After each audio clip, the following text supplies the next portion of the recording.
First of all, I want to thank everybody for joining today. And on behalf of the Mets, it's an honor to have the firefighters who served as first responders in Ground Zero on, and some of our guys who were there, right after the attacks, Todd Zeile, Robin Ventura, Johnny Franco, and Al Leiter.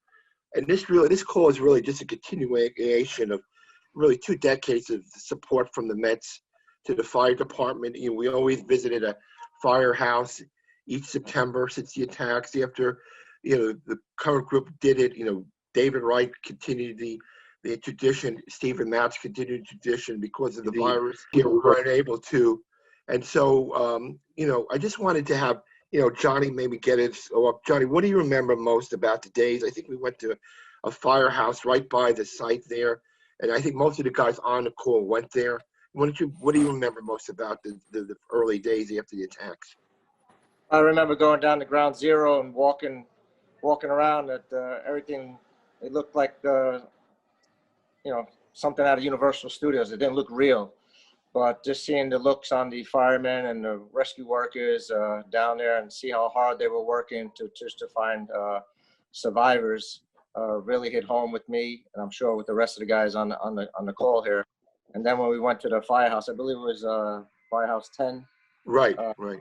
And we were standing on the roof, and they were showing us all the layouts of where everything was or where everything used to be. It really just really sunk in, and really it was like a punch in the gut. So I'll never forget that. And also, being born and raised and living 2 blocks from Ground Zero, it's a reminder every time I drive by it that how it was and how it is right now. So, it's something that I will never forget. And I'm sure my teammates and everyone else involved going down there won't either.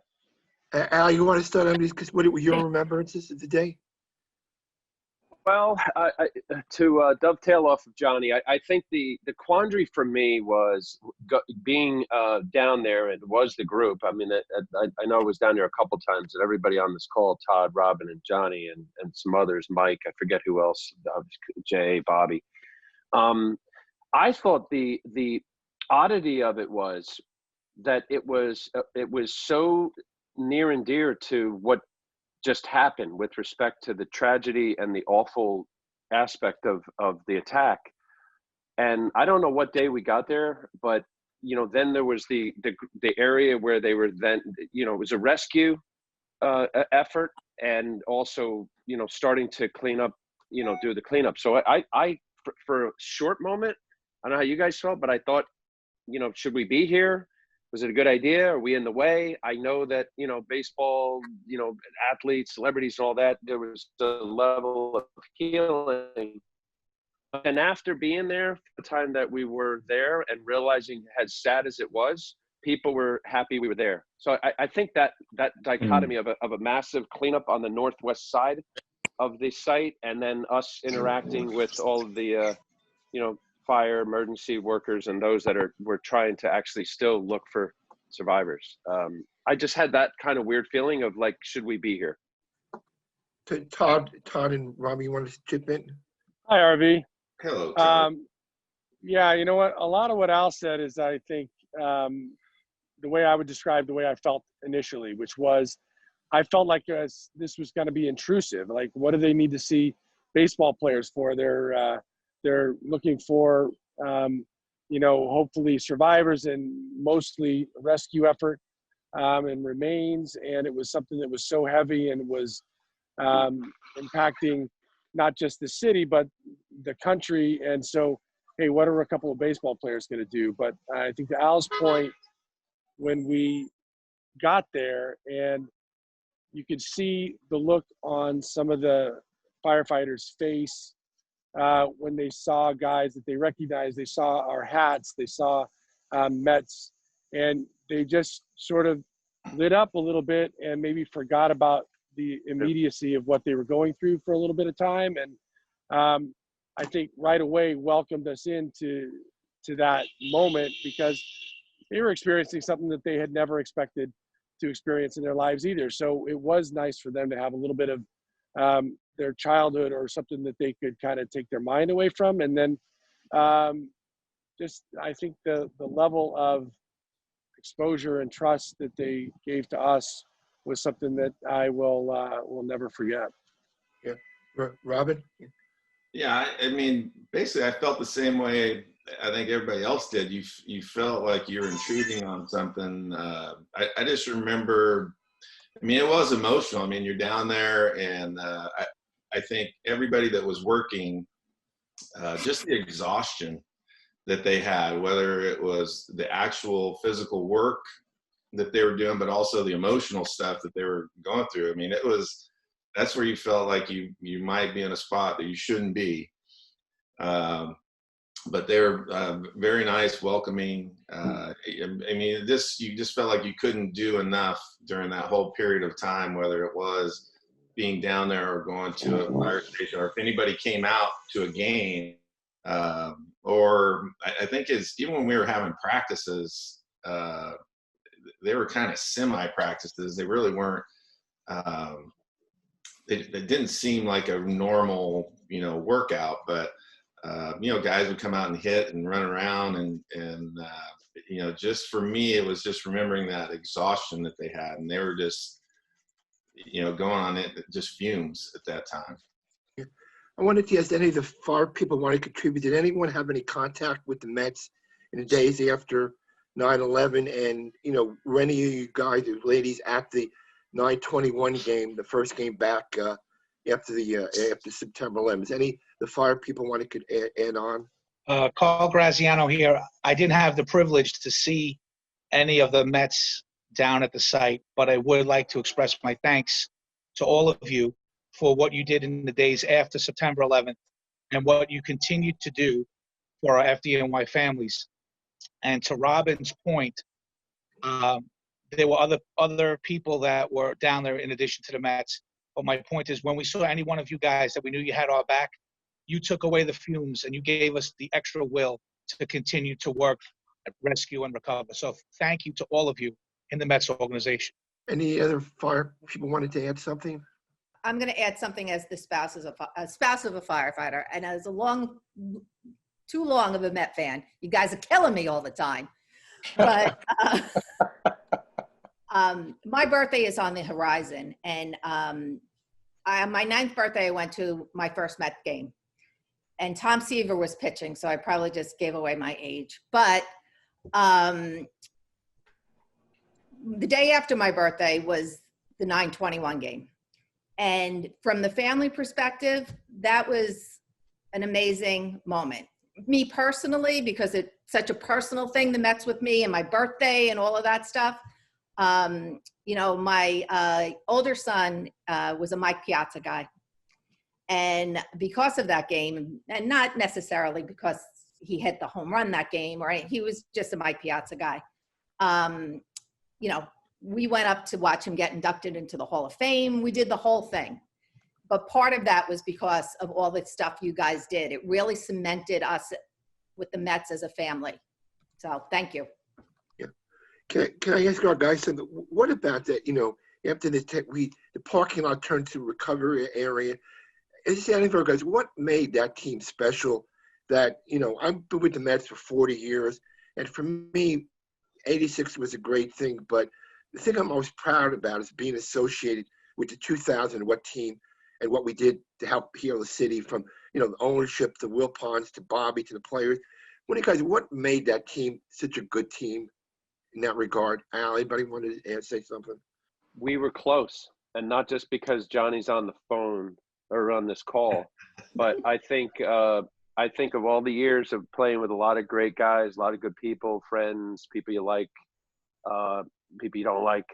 I think uniquely, and again, I'm not saying it because Johnny's on the phone, and you guys know this, he was a uniter for all of us. Didn't matter where you're from, what your color was, what language you spoke. There was always an inclusive thing, and it was playful. So I think that was the seed, and I was there from 98 to that time. So, and then befriending Johnny. So I think that friendship, and then the togetherness of it was very common at times for a lot of us to be out. So now you extend that to something is what took place at 9/11, and it was just easy for us. It was easier for me with respect to the area behind the Diamond Club where they were, putting all the supplies and things as a starting pitcher. Obviously, the daily starting players, they have to play that night. But I remember days that I wasn't playing, I got done my workout. Even if we went back there for a half hour, 40 minutes, 30 minutes, 20 minutes, whatever, and do something, you just tried to help. So I think that was easy. Bobby Valentine was unbelievable. Just worked tirelessly about the same thing. And I think it was just easy to just kind of play off anybody and everybody. And the fact that it was at Shea Stadium, it was just very simple for you to just go and help. Even if you just went over there for a little while and lugged some bottles of water and said hello to the people that were working there. Johnny, you had some personal losses, right, in 9/11, some friends.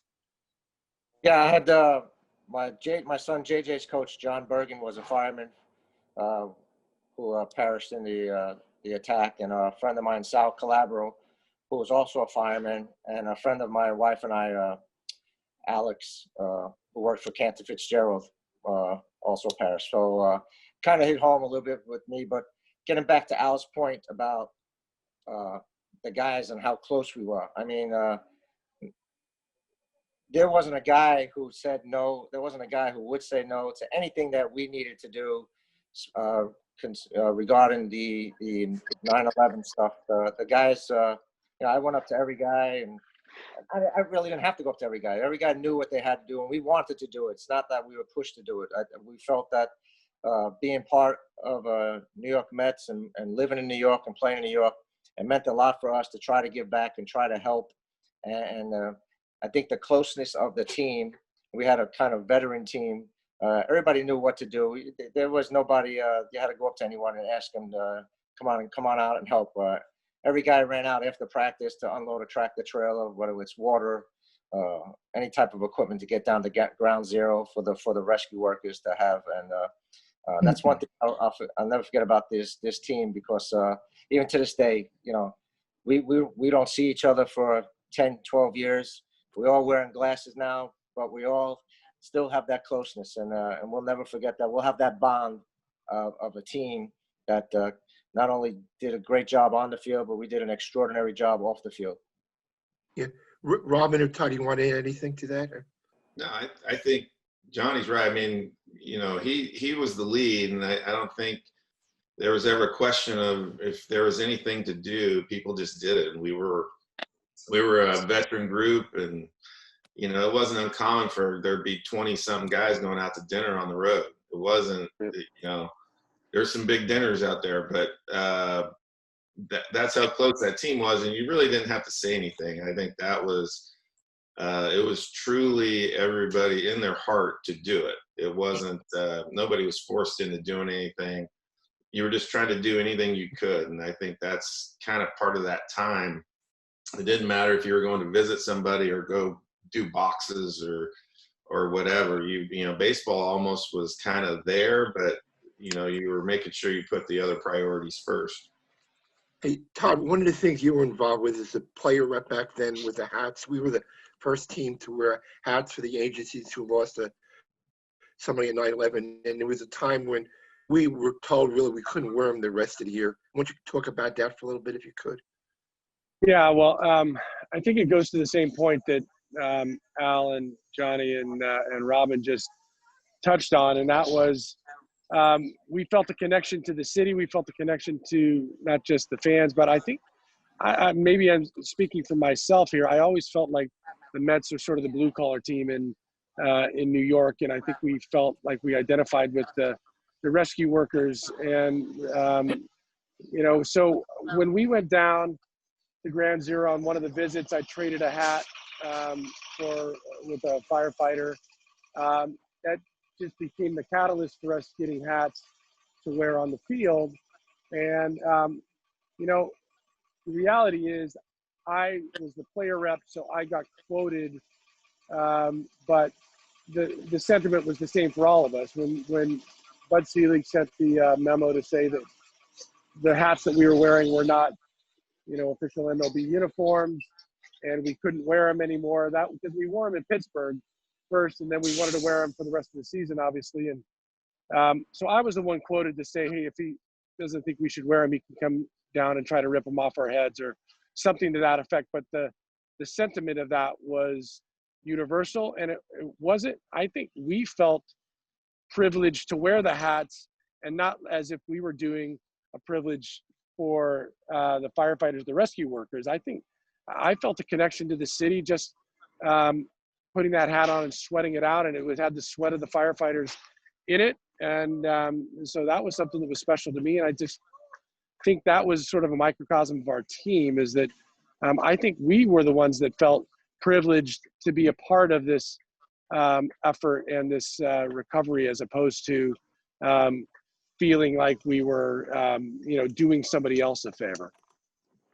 Thank you. Thanks, Todd. Hey, before I do, does anyone from the fireman side, fire lady side, have anything to add? I don't want to select you guys. Just like to say that, Friday, it's going to be 19 years. I know the Mets organization heroically has not forgotten, and the first responders of our city have not forgotten. And also, I know you're all aware, we still have a lot of first responders and civilians that are suffering from 9/11 illnesses. And it's important that someone like you, Jay, leads the way along with the Mets to keep this fresh in the minds of people, the sacrifice that was made. Thank you again. Thank you. Hey, before we go, I wanted to ask Darla or Ken, do they have any questions they wanted to ask anybody? Darla, Ken? Well, first of all, just thank you for allowing me to sit in on this. It's really a privilege, and thank you to all the firefighters for this service and the Mets guys. I mean, I remember how, emotional and incredible that was. I was primarily with the Yankees at the time, but just watching you guys from afar and getting to know all you guys before, during, and after that time, I get choked up just thinking about it, especially the 9/21 game was really spectacular. So I guess I would ask I think first of all, Bill Spade, I think you wanted to talk. So I just, what you guys remember, especially, starting with that 9/21 game, and, the Mets made a run, I think when the attack hit, I think you guys were around 500. And then, you made that run against the Braves, unfortunately fell short, but just, I felt like as a civilian, that really helped pull the city together during that time. So I don't know if Bill or any of the firefighters recall that period in terms of what was going on in the baseball world. I'm a very big baseball fan and sports enthusiastic. But I'd like to say all the Mets that are on board today, I got to meet you after 9/11, and what a pleasure it was to meet you. And like you said, it did take our minds off of what had occurred days before, and relieve some of the pressure. Maybe I know myself. I was the only survivor for my company, Rescue 5, that day. We lost 12 guys and 11 guys, and I was the 12th. But we lost 11 guys that day, and baseball was something I always looked forward to. Not have it on TV or something. I was hospitalized for 3 days, and after that, not have baseball to come back to or turn on was a big void. And getting to meet all you guys in the coming months was and I thank all of you. And I know Jay Horwitz had a lot to do with it. I got to meet him through Tuesday's Children and other things. But as talking about today, and I believe it was Robin Ventura mentioned about wearing a hat or wearing something, not allowing Pete Alonso to wear the spikes last year. I volunteer and I give tours at the 9/11 Museum to keep the memory alive, and I've been doing it since 2008. And when the museum opened, I go over there. I volunteer each Friday as a docent there. But not to allow Pete Alonso to wear spikes on a day like that, or the players from New York, and maybe even Pittsburgh representing Shanksville. I lost my uncle in Flight 93. It hurts that baseball can't do that, simple thing like that, to put a hat on. I remember in 2006, I threw out the first pitch in Baltimore with the Yankees and the Orioles, and I brought a bunch of FDNY hats with me. And the players wanted to wear them that night. And I remember them being told they couldn't wear them. And Posado actually wore his because it was underneath the catcher's helmet. But not to do a simple thing like that, I have have strong emotions about. But I thank all you guys for coming out. And we do look up to you. A firehouse is a bunch of guys just like a dugout would be, or the locker room. It's the same thing. And it means a lot to us being able to relate, see you with the FDNY or Port Authority or NYPD hats on. I just want to say thank you. Thanks a lot. Appreciate your service. Ken, any other questions? Dollar is on the phone. Let me unmute myself. I have to just let you guys know, again, I'm very grateful that you have allowed us to sit in on such a high impact discussion that I can tell is very important to you. Can someone weigh in on why after 19 years, it's important for you all to circle back and have these discussions about those moments after 9/11? What does it mean to you to be able to have these discussions after so many years? To me, I think it's something that it's very special that the city and the country never forget what happened. And for me, personally, being a New Yorker and living in New York, I will never forget. And to support the rescue workers, the police, the firemen, the PD, the Port Authority, whoever else was down there, it's so important for us to get the word out, and to the families who lost loved ones, to that we will never forget, and we're here to support them. And the Met organization has done a great job for 19 years, and I'm sure they'll continue to do a great job. But Jay, you don't get a lot of credit for organizing and getting us and getting the word out. So I'd like to thank you on behalf of all the players in the organization, but also that I know, speaking for myself, and I could probably speak for Al and Robin and Todd, that we love doing what we do, and anything that we can help in the future, even though we don't play anymore, we would love to do it. And if I'm sure if all four of us were on the Mets right now and we wanted to wear spikes regarding representing the NYPD and FDNY, we'd get it done somehow, some shape, some form. But I just want to say thank you for bringing me on this call. Hope everybody is safe. God bless you all, and we'll see you at the ballpark. Thanks, Johnny. Johnny. Thank you, Don. All right. So Darla, real quick, very simple. The never forget heinous terrorist act that was awful to not only New York City and the Twin Towers, but our country. I just watched the recent video, I believe, and there was an interviewer who was interviewing kids, I guess, people who are now in their early 20s. And the question was, do you know what happened on 9/11? And, they knew that there was, the Twin Towers went down, but they really didn't know what really happened. And, that's the thing about just never forgetting and keeping the people who were lost. It was heinous. It could have happened to any one of us, not only those firefighters and those that were going into the building to save people, but for any of us could have been in that building or those buildings on that day. So it was awful, and we should never forget. That's why we do this. And Johnny's right. Jay has worked tirelessly to work with Tuesday's Children and all of the things around it for the years to come. And hopefully, hopefully this is a yearly event, not just because 20th anniversary is coming up next year. So now we're doing this in the post-COVID era. Does doing this virtually diminish the reunion, the fellowship, the memory? Not the memory, that's not accurate. But how does this feel differently because you're not in person? I guess that's really what the question is. Look, I think Zoom has become the new normal. So I think the fact is, the one thing about doing this is you can bring people together that aren't all in the same place. I happen to be in New York City, as is Johnny. Al, I know, spends a lot of time around here, but is also, other places. Robin, usually on the West Coast or in the middle of the country. And so it provides an opportunity for us to get together when we wouldn't be able to find that opportunity right now. So I think from that perspective, it's great just to see some aging faces with glasses and, remember, and then see Big J, front and center as he always has been. But I also think that, to the point that Al and Johnny were making, I think part of the reason that this has become something that we feel like is important for us to keep talking about is not just to never forget, but I think, speaking for me personally, that was probably the most impactful part of my career. I played for a lot of teams and a lot of years in a lot of places. spent some time in the playoffs, spent some time in the World Series.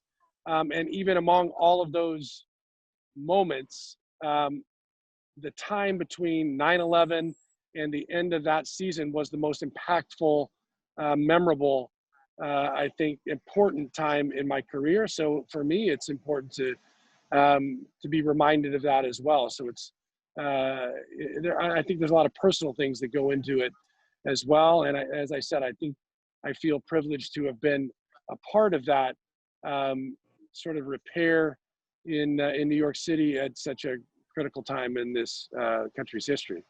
I think Todd's right. It's when you look back at your career and you think there's times in there that affect you the most, that period of time definitely affected me the most. And I think that's why there's an emotional attachment to it. And you make sure that you get the word out there. And, you know, especially having lived out on the West Coast, they don't really, I don't think, even when I went back after that season, they didn't get the gravity of the size and the destruction that happened that day. And I think you want to make sure that you keep that alive and make people aware of it, because, you know, we lost a lot of great people, and there's still a lot of great people. There's survivors that are suffering.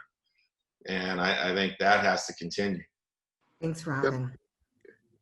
Darla or Ken, any other questions? No, I have a few detailed things, but I can call you after, Jay, just to, you know. Okay. Sure. Darla, you good? I do. I think it was Bill. Was it Bill or was it Carl, who volunteers every Friday at the 9/11 memorial? Is it Bill? Okay. What is it like for you? I mean, has the memorial reopened yet? I don't think so, right? Or did it just reopen? No, September 12th. Okay, so it reopens on. What are you most looking forward to, or talk to me about how you're looking forward to going back to volunteering every Friday in honor of the 11 guys who were lost that day, now that the memorial will reopen? Tell me, does it have a different meaning, or just tell me what you're looking forward to about that, please? Going there, there's people from all over the world that come that want to know about that day. And it's not just the 11 guys that I work with, or the 343 firemen, or 27 police officers, 27 Port Authority, 23 police officers. It's all the people, 2,753 people that went to work and lost their lives. So when you meet people that have a relationship to one of those people, or just people from around the world want to see it and can't believe the sizes of the destruction, the area that was involved, and telling the story, it feels good that we never forget. Basically, that's the example I try to lead, is that we don't forget. And I have a son, he's 19 years old, a sophomore in college, and he's the youngest docent there. And he was 1 month old on 9/11. So it's good, just like I said, we don't forget, baseball doesn't forget, and the world doesn't forget. I want to thank everybody for being on the call, and everybody said we just can't forget. And I appreciate you guys, everybody joining, and take care. And thanks again for being on. Thanks, JJ. Thanks. I did. Thank you. Guys. Mr. Horowitz, you did a Bye-bye. great job last year, especially. Last Bye. night, Pleasure 11. to meet Bye-bye. everybody. Thank you, Yeah. guys. Thank you. Thank you. Thank you. Bye. I don't.